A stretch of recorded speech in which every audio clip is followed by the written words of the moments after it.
कहते हैं कि 4 दिन की चांदनी फिर अंधेरी रात, समझ तो गए ही होंगे आपके मैं किसकी बात कर रही हूँ। ये देखें, जब आपने बात की ना इस पे, इरशाद भाई को शेर भी याद आ गया। शाद 4 दिन की चांदनी फिर अंधेरी रात, टीम ने फिर कर दी वही खराफात।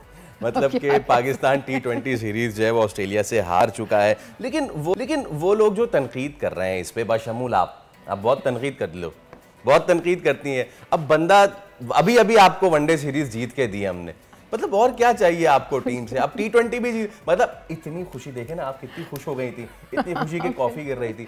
हमारी टीम हमारी कौम को इतनी खुशी देना ही नहीं चाह रही कि हम खुशी से पागल हो जाएं।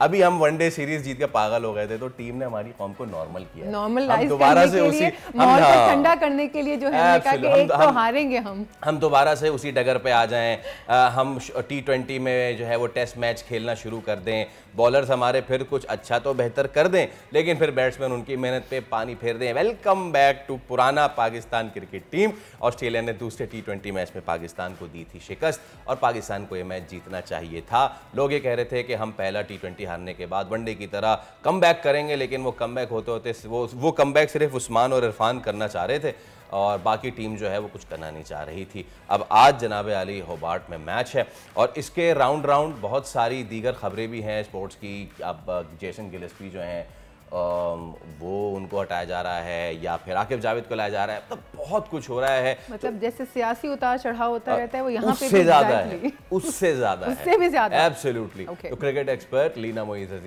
मोइन अजीज़ हमारे साथ मौजूद है। और पाकिस्तान 148 रन भी स्कोर नहीं कर सका। ये तो हमारा मॉडल रहा है ना, जब से 2006 से हमने T20 शुरू की है। हम 230 250 नहीं बनाते, हम बनाते हैं इतने ही और फिर जीत जाते हैं। लेकिन प्रॉब्लम है, अब प्रॉब्लम ये है कि एक सीरीज़ हम जीत सकते थे ये वाली, लेकिन हम ये सीरीज़ हार गए हैं। बड़ी सीरीज़ के लिए ये जो वाकई कौम की नुमाइंदगी जो है, ये इसके हम काबिल हैं, ये टीम हमारी। देखिए जो T20 का माहौल है ना, बहुत दिनों से ऐसा ही बना हुआ, बिकॉज हमारे पास पावर हिटर्स नहीं है। अभी हमने हाल ही में वनडे में तो बड़ी जबरदस्त सीरीज विक्ट्री हासिल की, लेकिन T20 एक डिफरेंट गेम है, इसमें अटैकिंग बैट्समैन चाहिए। बॉलर्स तो हमारे अच्छे कर रहे हैं, हमने दोनों मैचेस में इतना बड़ा टारगेट नहीं था, लेकिन हमारे पास पावर हिटर्स नहीं है। बाबर आजम जो है बिल्कुल फिट नहीं है फॉर T20 क्रिकेट। मैं कब से कह रही हूँ, कब से एग्जांपल्स दे रही हूँ। आप देखें, आप तिलक वर्मा और ये कैसे खेल रहे हैं, तो बाबर आजम खुद नहीं सही, साइम को होना चाहिए, हारिस को होना चाहिए, फखर को होना चाहिए। तो ये 3 ऐसे प्लेयर्स अगर आप डाल दें इनको आप टीम में, तो हमारी 148 तो हम चेस कर ही जाएंगे ना। तो मैच जीतने का मसला होता है ना जब अब आपके पास सारे एक जैसे बैट्समैन हो, जो कि सिर्फ क्लासिक बैट्समैन हो, तो जाहिर है आप T20 नहीं जीतेंगे। तो ये 3 हमें इसकी जरूरत है, फखर, हारिस और साइम, ये तीनों को होना चाहिए T20 में हमारी बैटिंग लाइनअप में। बाकी bowling has done really well जी, वो तो ठीक है लीना, लेकिन मुझे ये बताइए कि साइम अयूब के बारे में इतनी पुरस्रार सी खामोशी क्यों है? वो टीम में क्यों शामिल नहीं, जबकि वनडे में मैच जितवाने में साइम अयूब और उनकी बैटिंग का तो जवाब ही नहीं था। बिल्कुल, देखिए उनको होना चाहिए। मैं तो कहती हूँ तीनों फॉर्मेट में होना चाहिए। टेस्ट भी उनको खिलाया उन्होंने, 1-2 अच्छी इनिंग्स खेली, इंग्लैंड के खिलाफ बड़ी टीम थी, फिर वनडे में भी बेहतरीन उनके रन्स रहे और किरदार रहा। तो उनको T20 में भी होना चाहिए था। मुझे समझ नहीं आ रही कि क्यों नहीं है, क्योंकि वो एक डैशिंग बैट्समैन है, स्ट्राइक रेट अच्छी है, छक्के लगाने की एबिलिटी है उनके पास, तेज खेलने की एबिलिटी है।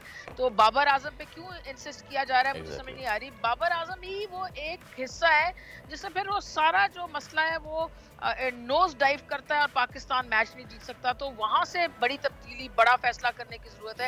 And I am quite sure कि रिजवान इतने अच्छे कैप्टन है कि उनको यकीनन ये डिसीजन लेना पड़ेगा, वरना वहां पर आप 200 रन बन रहे हैं, वहां पर तो हमारी इस लाइनअप, बैटिंग लाइनअप को ये नहीं कामयाबी हासिल कर सकती, बिकॉज सारे एक जैसे बैट्समैन हैं। लीना, आपने कहा 200 रन बन रहे हैं, क्लोज टू 300 स्कोर कर दिया इंडिया ने अगेंस्ट साउथ अफ्रीका, और हम किस चीज़ को रो रहे हैं? बाबर आजम फिर 3 रन, बाबर आजम फिर 4 रन, और रिजवान की भी सिचुएशन। अच्छा, आपने कहा रिजवान बहुत अच्छे कैप्टन है, वनडे में उन्होंने बहुत अच्छी कैप्टनसी दिखाई, बट क्या हो जाता है T20 में? 15 डॉट बॉल है, 15 डॉट बॉल्स, मतलब ये तो बिल्कुल भी जस्टिफाई नहीं करता किसी भी चीज़ को लिए। देखिए रिजवान का तो मसला ये है ना कि रिजवान पे मुझे तो पूरी उम्मीद है कि हो सकता है कि उन पे क्योंकि दबाव आ सकता है, लेकिन वो इस किस्म के प्लेयर हैं लेकिन कि उन्होंने असेस किया होगा। अगले मैच में आप देखेंगे और रिजवान के पास वो शॉट्स हैं कि वो प्रेशर से निकल सकते हैं। रिजवान स्लॉग स्वीप कर सकते हैं, कट अच्छा मारते हैं, अपर कट अच्छा मारते हैं, छक्के को लगा सकते हैं जब चाहे तो नीचे आके कदमों का इस्तेमाल करके शॉट्स लगा सकते हैं। बाबर में वो एबिलिटी नहीं है, वो स्वीप शॉट ही नहीं खेलते, वो 2-3 शॉट्स खेलते हैं, नई शॉट्स की तरफ नहीं जाते। रिजवान तो रिवर्स स्वीप भी मारते हैं। सो मुझे यकीन है कि असेस करके रिजवान तो सही आ जाएगा और रिजवान की वैल्यू बहुत है टीम में, कप्तान है, कीपर, ब्रेन है, तो ये बैटिंग को वो कवर कर लेगा। लेकिन बाबर क्या करेंगे क्या नहीं, एक प्लेयर की वजह से आप सारी टीम को नहीं नीचे लगा सकते। जी ठीक है, नहीं ना, चलें आपने बाबर और उनकी तो बात कर ली, लेकिन उस्मान बेचारा तो अकेला लड़ता रहा है। निफ्स सेंचुरी स्कोर की, उसका क्रेडिट उसे जाना चाहिए ना। इरफान खान ने भी ऑलमोस्ट 36 रन बनाए। सवाल यह है कि टीम में टीम वर्क दिखाई दे रहा है आपको? नहीं, मैं कॉन्स्पिरेसी थ्योरीज पे बिल्कुल नहीं जाऊंगी। अभी इसी टीम ने हाल ही इसी कप्तान के अंडर पहला मैच हार के इतने साल बाद 17 साल बाद ऑस्ट्रेलिया में आपको मैच जिताया, तो मैं कॉन्स्पिरेसी थ्योरीज पे बिल्कुल नहीं जाऊंगी। हाँ, मैं ये बात जरूर करूंगी 3-4 चेंजेस मस्ट है। मैं बार बार बाबर आजम की बात कर रही हूँ और 1-2 और भी चेंजेस होने चाहिए। जहाँ तक उस्मान की बात है, मैं उनकी बहुत बड़ी फैन नहीं हूँ। हाँ, उस दिन उन्होंने अच्छी इनिंग्स खेली, लेकिन मुझे मजा आया इरफान की इनिंग्स देख के, अच्छी फाइट की उन्होंने। लेकिन वो जो 3 लड़के मैं आपको बता रही हूँ वो टीम में होने चाहिए और भी देखना चाहिए। हारिस, फखर एंड साइम, T20 में ये तीनों लड़के मस्ट हैं। एब्सोल्युटली लीना, और इस पे तो जितना भी इस पे मजम्मत की जाए, इन सबको टीम से बाहर रखने की, T20 उतना कम है। बट जो पैटर्न रहा है पाकिस्तान का T20 का, बॉलर्स पे बहुत ज़्यादा इन्हिसार रहा है। एक वक्त में शुरुआत में लाठी चार्ज किया ऑस्ट्रेलियन ओपनर्स ने, लेकिन उसके बाद टीम में ज़बरदस्त कम बैक किया। चाहे वो हारिस हों, हारिस रऊफ़, चाहे वो शाहिद अफरीदी हो, या फिर वो जो नए स्पिनर आए हैं वो हों। तो क्या कहेंगी बॉलिंग परफॉर्मेंस पे? देखिए बॉलर्स शानदार बॉलिंग की वहाँ पे, led by Haris Rauf and then followed by Naseem and Shaheen and everyone else. बहुत अच्छी बॉलिंग की। एक मौके के परसों जो मैच था उस पे 3 ओवर में 3.5 ओवर में 52 रन बने हुए थे और इन्हीं बॉलर्स ने हमें 6 ओवर के बाद आई थिंक 64-65 पे इनकी 3 विकेटें आउट करके दी।